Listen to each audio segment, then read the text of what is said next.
नमस्कार बच्चों, आप सभी के पास क्लियर आवाज़ जा रही है? आप सब मुझे कमेंट करें। हेलो बच्चों, यस। तो क्लास स्टार्ट हो गई है। आप सब ज़्यादा से ज़्यादा लोग जुड़ें। और आज आप सभी की क्लास 4 है। जी हाँ, जिसका पेपर 19 को है। कब है? 19 को पेपर है। और आप सब पेपर फर्स्ट ही फोकस करेंगे, पेपर फर्स्ट रिवीजन करेंगे। ये पेपर 19 को है फ़िलहाल। आज देख लें, फिर उसके बाद कल फर्स्ट की तैयारी रिवीजन कर लेना। परसों आपका पेपर रहेगा, ठीक। तो आज के इस वीडियो में मैंने बहुत ही महत्वपूर्ण प्रश्नों को, मान लो कि यहाँ से 10 नंबर पक्के हैं, ठीक। क्योंकि इस तरह से पढ़ाएंगे जिससे आपको कई ऐसे महत्वपूर्ण प्रश्न समझ में आएंगे जो आपके पेपर में आ सकते हैं और पेपर में आएंगे ही, क्योंकि यहीं से ही प्रश्न बनेंगे आपके पेपर में और कहीं से नहीं, क्योंकि आपका सिलेबस यही है, ठीक। तो प्रश्न स्टार्ट करने से पहले आप सबसे रिक्वेस्ट है, जो पहली बार जुड़े हैं वो ज़रूर से ज़रूर चैनल को सब्सक्राइब करें, वीडियो को अधिक से अधिक शेयर करें और लाइक भी अवश्य किया करें, ठीक। तो देखते हैं। और सभी प्रश्न महत्वपूर्ण हैं, इसलिए वीडियो को स्किप मत करना। लास्ट में कुछ ऐसे महत्वपूर्ण प्रश्नों को मैंने रखा है जो बहुत ही इम्पोर्टेंट हैं, ठीक। आई होप आपके पेपर में वही प्रश्न देखने को मिलेंगे, ठीक। तो वीडियो को अंत तक देखते रहना, ठीक। तो प्रश्न हमारा 1 है, स्टार्ट है। 1 क्वेश्चन कह रहा है कि नवजात काल क्या है। पहले जान लेते हैं पेपर 4 क्या है आपका। तो पेपर 4 आप सभी का है नवजात शिशु उत्तेजना कार्यक्रम, ठीक। तो पेपर 4 क्या है आपका? नवजात शिशु उत्तेजना कार्यक्रम। उसी के तहत आपका सिलेबस रखा गया है, ठीक। तो वही आप पढ़ने वाले हो। तो नवजात शिशु उत्तेजना कार्यक्रम में सबसे पहले आप देखेंगे नवजात काल होता क्या है, ठीक। तो पहले ये तो पता होना चाहिए नवजात काल क्या है। आपको पता है नवजात काल क्या होता है? जब बच्चा जन्म लेता है तो 2 वीक का जो समय होता है, 2 सप्ताह का, वही नवजात काल कहलाता है। आगे देखते हैं अपने बुक के माध्यम से। यह अवस्था जन्म से लेकर 2 सप्ताह तक की होती है, ठीक। यह अवस्था विकास चक्र की सबसे छोटी अवस्था होती है, ठीक। अगर कहीं प्रश्न बनता है विकास चक्र की सबसे छोटी अवस्था का क्या है, तो आपका यही होगा नवजात काल, ठीक। इस अवस्था को 2 भागों में विभाजित किया गया है। पहला है आहार नाल काटने से पहले की अवस्था, दूसरा आहार नाल काटने के बाद की अवस्था। अगर ऐसे भी आ जाता पीरियड ऑफ पार्टूनेट या पीरियड ऑफ नियोनेट, तो नियोनेट और जो पार्चुनेट होता है ये दोनों एक ही होता है, ठीक। मतलब कि नवजात काल के अंतर्गत आता है। नवजात काल में एक तो आहार नाल काटने से पहले की अवस्था जिसे हम पार्चुनेट अवस्था कहते हैं, और वही दूसरा जो आहार नाल काटने के बाद की अवस्था, ठीक। ये दोनों अवस्थाएं नवजात काल की अवस्था में आती हैं। पार्चुनेट यहीं पर अभी आपने पढ़ा पार्चुनेट अवस्था। अब यहाँ देख लेते हैं ये होती क्या है, ठीक। तो पार्चुनेट अवस्था जो होती है बच्चों, जन्म के बाद 15 से 20 मिनट का समय पार्चुनेट अवस्था कहलाती है, ठीक। इस अवधि के दौरान शिशु वातावरण के साथ साथ समायोजन नहीं कर पाता है, अर्थात शिशु एक परजीवी बना रहता है जब तक उसकी आहार नाल को काट कर बांध नहीं दिया जाता, ठीक। जब तक माँ के जो प्लेसेंटा होता है माँ के गर्भ का, उससे काट कर आहार नाल को अलग करके बांध नहीं दिया जाता है, तब तक उसका क्या होता है? परजीवी बना रहता है शिशु, ठीक। तो लास्ट में बने रहना। लास्ट में हम ये भी देखेंगे कि जो नवजात शिशु होते हैं उनका रोना अत्यधिक आवश्यक क्यों होता है। सबसे पहले बच्चा आता है तो उसे रुलाया जाता है ना, तो ये क्यों इम्पोर्टेंट होता है आगे हम बताएंगे, ठीक। नेक्स्ट क्वेश्चन है नियोनेट अवस्था क्या है। नियोनेट अवस्था गर्भनाल के काटने के बाद से लेकर 2 सप्ताह तक की अवस्था को ही हम नियोनेट अवस्था कहते हैं। ये बहुत ही जैसे कि आप रोग प्रतिरोधक क्षमता इस समय कम रहती है बच्चे की, ठीक। तो ये कह सकते हैं ये बहुत ही नाजुक अवस्था होती है जिसको नियोनेट अवस्था कहते हैं। इसमें बच्चा देखते ना, आप सभी के यहाँ होता होगा, माँ को और बच्चे को एक एकांत जगहों पर साफ सफाई के साथ सुरक्षित रखा जाता है ना। ये 2 वीक के लिए 2 सप्ताह तक, वही आपका नियोनेट अवस्था कहलाती है। गर्भनाल काटते ही शिशु स्वतंत्र जीव बन जाता है और अपने वातावरण के प्रति प्रतिक्रिया करना आरंभ कर देता है, ठीक। शिशु काल अवस्था जिसे हम फेटस स्टेज बोलते हैं। फेटस स्टेज क्या होता है? गर्भाधान के दूसरे माह के बाद से जन्म प्रक्रिया तक की अवस्था शिशुकाल अवस्था कहलाती है। जब एक माँ जायगोट सेल का होता ना, फर्स्ट सेल होता है जायगोट सेल होता है, जब वो जायगोट सेल माँ के गर्भ में एंट्री करता है, ठीक, उस समय से लेकर उसके गर्भाधान के दूसरे माह बाद से लेकर जब 2 माह बीतता है, उस प्रोसेस के बाद 2 माह के प्रोसेस के बाद से लेकर के जन्म तक की अवस्था यही क्या कहलाती है? शिशुकाल अवस्था, ठीक। और इस अवस्था में से पूर्ण मनुष्य का स्वरूप ग्रहण कर लेता है, क्योंकि जब गर्भ में होता है 2 माह के बाद बच्चा सांस लेना, उसके बॉडी जो स्ट्रक्चर होते हैं, बॉडी स्ट्रक्चर, ये सब बनना प्रारंभ हो जाते हैं, ठीक। कोलेस्ट्रम क्या है? कोलेस्ट्रम प्रसव प्रक्रिया के बाद स्तनों में जो पहला दूध आता है, वही आपका, जब माँ का पहला गाढ़ा पीला दूध होता है, वही आपका कोलेस्ट्रम कहलाता है, ठीक। उसे कोलेस्ट्रम कहते हैं। इसका रंग पीला या संतरी और गाढ़ा होता है।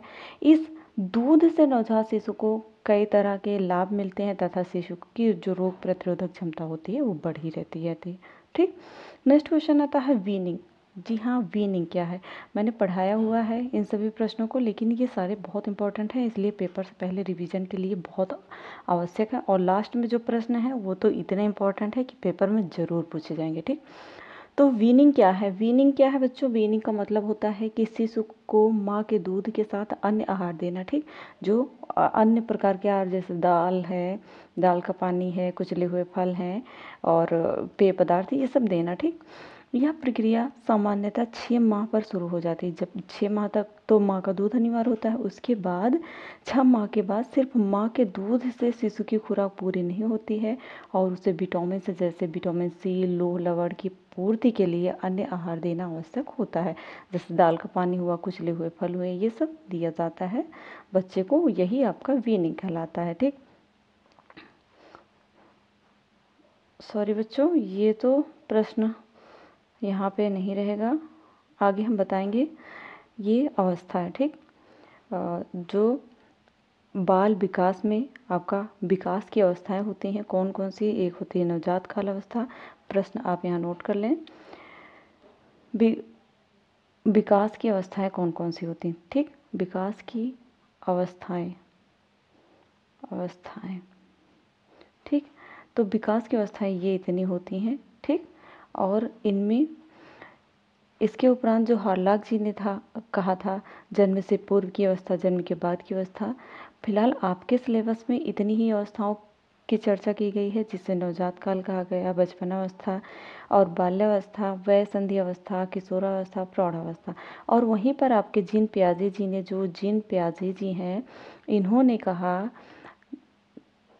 जिन पियाजे जी ने कहा कि संज्ञानात्मक अवस्थाएं, इनकी जो संज्ञानात्मक अवस्थाएं हैं, जिसमें संवेदी अवस्थाएं हैं, पूर्व संक्रियात्मक अवस्थाएं हैं, संक्रियात्मक अवस्थाएं, ये सभी, ये मिलाकर 4 थी, ठीक। तो ये भी बहुत इंपॉर्टेंट है, ठीक। नेक्स्ट क्वेश्चन आप देखते हैं, मस्तिष्क के कितने भाग होते हैं? तो जो आपका मस्तिष्क है, सर है, इसके 3 भाग होते हैं। एक होता फॉर ब्रेन और सेकंड होता मिड ब्रेन, जिसे मध्य मस्तिष्क बोलते हैं, अग्र मस्तिष्क, पश्चिम मस्तिष्क, जिसे हिंड ब्रेन बोलते हैं, ठीक। ये 3 भाग होते हैं। नेक्स्ट क्वेश्चन है, शिशु के मस्तिष्क का वजन कितना होता है? वेरी इंपॉर्टेंट, IMP करके याद कर लेना। इसका भार होता है 350 से 400 ग्राम होता है। जो नवजात शिशु होता है, नवजात मानव शिशु के मस्तिष्क का भार 350 से 400 ग्राम तक होता है, क्योंकि सर ही बड़ा होता है नवजात शिशु का, ठीक। अटैचमेंट थ्योरी क्या है? अटैचमेंट थ्योरी बच्चों, अटैचमेंट उन गहरे दीर्घकालिक बंधनों का वर्णन करता है जो 2 लोगों के बीच बनता है, जैसे शिशु और उसकी देखभाल करने वाले के बीच बनने वाला बंधन। अटैचमेंट, एक दूसरे से अटैच होना, बंधन, प्यार, मोहब्बत, ये सब क्या बंधन होता है? माता का अपने शिशु के प्रति और भाई बहन का अपने भाई के प्रति, बहन का भाई के प्रति, है ना, ये सब अटैचमेंट होता है। एक अटैचमेंट थ्योरी होता है कि वो एक दूसरे से अटैच रहते हैं, ठीक। नेक्स्ट क्वेश्चन आता है, शिशु लगाव के 4 पैटर्न बताइए। एक होता है सुरक्षित लगाव, परिहार लगाव, प्रतिरोधी लगाव और असंगठित लगाव। ये 4 पैटर्न होते हैं, ठीक। बहुत इंपॉर्टेंट, इन्हीं 4 पैटर्न के आधार पर ही शिशु की देखभाल की जाती है। ठीक, असंगठित लगाव क्या है देख लेते हैं। असंगठित लगाव पैटर्न अक्सर उन बच्चों द्वारा प्रदर्शित किया जाता है जो दुर्व्यवहार, उपेक्षा या अन्य असंगत पालन पोषण प्रथाओं के अधीन रहे हैं। असंगत लगाव जैसे शैली वाले बच्चे अपनी देखभाल करने वाले को आराम एवं भय दोनों के स्रोत के रूप में देखते हैं। ठीक, ये असंगठित लगाव होता है। नेक्स्ट, लगाव क्या है? पहले लगाव एक गहरा भावनात्मक बंधन होता है जो दोनों के बीच बनता है। ठीक, जिसे अटैचमेंट कहते हैं। ठीक, अटैचमेंट थ्योरी की शुरुआत किसने की थी? तो ब्रिटिश बाल मनोचिकित्सक और विश्लेषक थे जॉन बॉल्बी ने अटैचमेंट थ्योरी की शुरुआत की थी। ठीक, इन्होंने लगाव को मनुष्यों के बीच स्थायी मनोवैज्ञानिक जुड़ाव के रूप में क्या किया था? वर्णित किया था। ठीक, लगाव और जो लगाव है उसी को अटैचमेंट बोलते हैं। ठीक, कंफ्यूज मत होना। आसक्ति क्या है? हमारे जीवन में विशेष लोगों के साथ हमारा एक मजबूत और स्नेहपूर्ण बंधन होता है जिसे आसक्ति कहते हैं। ठीक, और आप सब सब्सक्राइब नहीं किए हो तो सब्सक्राइब, शेयर, लाइक अवश्य किया करो। ठीक, जब भी हम उनके साथ बातचीत करते हैं तो हमें खुशी मिलती है और तनाव के समय आराम की भावना प्रदान होती है। ठीक, मानसिक विकास क्या है? मानसिक अथवा बौद्धिक विकास से तात्पर्य व्यक्ति की उन सभी मानसिक योग्यताओं और क्षमताओं के रूप में। मानसिक विकास क्या है बच्चों? मानसिक विकास होता है जो बौद्धिक विकास से तात्पर्य व्यक्ति की उन सभी मानसिक योग्यताओं और क्षमताओं के में वृद्धि एवं विकास से है, जिसके परिणाम स्वरूप क्या होता है? व्यक्ति बदलते हुए परिवेश के साथ ठीक प्रकार समायोजन करता है और समस्त कठिनाइयों का हल ढूंढने में अपनी मानसिक शक्तियों को समर्थ पाता है। ठीक, नेक्स्ट क्वेश्चन आता है रूटिंग रिफ्लेक्स। जो रूटिंग रिफ्लेक्स होता है वो क्या है? रूटिंग रिफ्लेक्स, तो रूटिंग रिफ्लेक्स जो होता है बच्चों, गाल को सहलाने की प्रक्रिया में शिशु अपने सिर को स्पर्श की ओर घुमाता है और चूसने का प्रयास करता है। इसे ही क्या कहलाता है? रूटिंग रिफ्लेक्स कहलाता है। ठीक, जब गाल को सहलाने की प्रक्रिया में शिशु अपने सिर को स्पर्श की ओर घुमाता है, जब कोई उसके गाल को टच करता है तो वो सर को अपने स्पर्श की ओर क्या करता है? घुमाता है। तो वही होता है क्या? आपका रूटिंग रिफ्लेक्स प्रक्रिया। नेक्स्ट आता है संवेदी उत्तेजनाएं कितने प्रकार की होती हैं? तो संवेदी उत्तेजनाएं ये IMP है, बहुत इंपॉर्टेंट है, याद रखना। ये होती हैं 5। फर्स्ट है श्रवण, सेकंड है दृश्य, और थर्ड है स्पर्श, और 4 है घ्राण जिसे सूंघना कहते हैं, 5 है स्वाद अर्थात उत्तेजन। यही सभी किसी न किसी तरह से शिशु के विकास को बढ़ाते हैं। ठीक, नेक्स्ट क्वेश्चन आता है संवेद किसे कहते हैं? संवेद क्या है? संवेद यह इंद्रिय बोध जिसे सेंस उन शारीरिक क्षमताओं को कहते हैं जिनसे प्राप्त हुए ज्ञान से किसी जीव को अपने वातावरण का बोध होता है। मनुष्यों में 5 संवेदी अंग होते हैं। एक होता है देखना जिसे आँखों से होता है, दूसरा सुनना जिसे कानों से होता है, तीसरा है छूना त्वचा से है, चौथा है सूंघना जिसे नाक से, ठीक, स्वाद लेना जिसे जीभ से। ठीक, ये 5 होते हैं, बहुत इंपॉर्टेंट हैं, संवेद या इंद्रिय बोध कहलाते हैं। नेक्स्ट क्वेश्चन आता है संवेद किसे कहते हैं? संवेदना को संवेदी उत्तेजना भी कहते हैं और संवेदी उद्दीपनों के विभिन्न रूपों वैद्युत, चुंबकीय दबाव, ध्वनि तरंगों के बीच संबंध एवं ज्ञानेंद्रियों आँख, जीभ, त्वचा, नाक, कान द्वारा उनके एहसास करने की प्रक्रिया संवेदना कहलाती है। ठीक, यही आपका संवेदना कहलाता है। 1 मिनट। नेक्स्ट क्वेश्चन आता है आपका परमिसिव पेरेंटिंग क्या है? ठीक, परमिसिव पेरेंटिंग क्या है? ये इसका क्या अभिप्राय है? परमिसिव पेरेंटिंग का मतलब होता है जहाँ पेरेंट्स अपने बच्चों को अपने निर्णय लेने देते हैं और परमिशन देते हैं पेरेंट अपने निर्णय लेने के लिए बच्चों को। ठीक, बच्चों की ज़िंदगी से ज़्यादा दखल नहीं देते हैं ज़िंदगी में, और वही परमिशन पेरेंटिंग में बच्चों को प्यार से भी रखा जाता है। ठीक, नेक्स्ट क्वेश्चन आता है,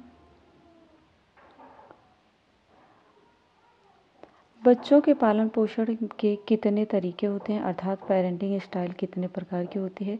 बच्चों के पालन पोषण के तरीके पेरेंटिंग स्टाइल 4 प्रकार के होते हैं। पहला होता है परमिशिव, जो बच्चों को प्यार से रखना चाहिए। दूसरा होता है अथॉरिटेटिव, जिसे अनुशासन में रखना। तीसरा होता है निग्लेक्टिव, जिसे बच्चों की बातों या विचारों का नज़रअंदाज करना। चौथा होता है अथॉरिटेरियन, जिसे सारा निर्णय माता पिता लेते हैं। ठीक, नेक्स्ट क्वेश्चन है उत्तेजना क्या है। It's very important question. उत्तेजना, शिशु उत्तेजना कार्यक्रम पढ़ रहे हैं तो उत्तेजना जानना चाहिए कि उत्तेजना होता क्या है।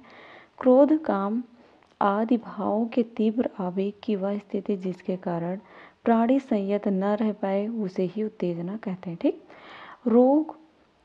रोष, क्रोध एक प्रकार का भाववेग या शरीर के किसी विशेष अंग में विशेष रूप से होने वाली असाधारण क्रियाशीलता उत्तेजना कहलाती है। ठीक, वंशानुक्रम का अर्थ क्या होता है।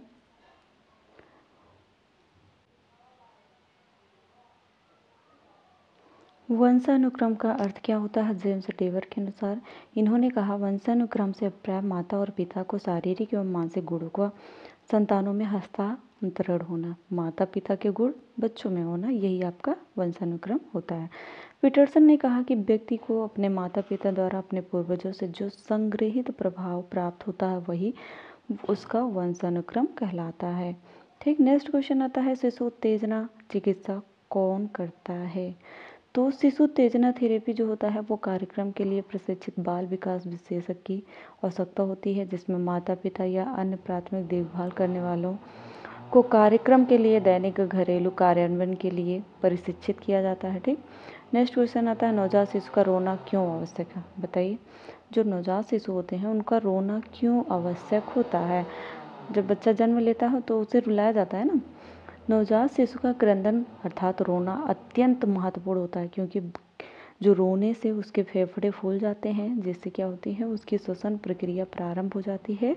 यही बात होती है जिसके लिए नवजात शिशु को रुलाया जाता है। ठीक, टीकाकरण किसे कहते हैं। टीकाकरण किसी बीमारी के विरुद्ध प्रतिरोधक क्षमता विकसित करने के लिए जो दवा खिलाई या पिलाई या किसी अन्य रूप में दी जाती है उसे ही टीका कहते हैं, तथा यह क्रिया टीकाकरण कहलाती है, जिसका संक्रामक रोगों की रोकथाम के लिए टीकाकरण सर्वाधिक प्रभावी एवं सबसे सस्ती विधि मानी जाती है।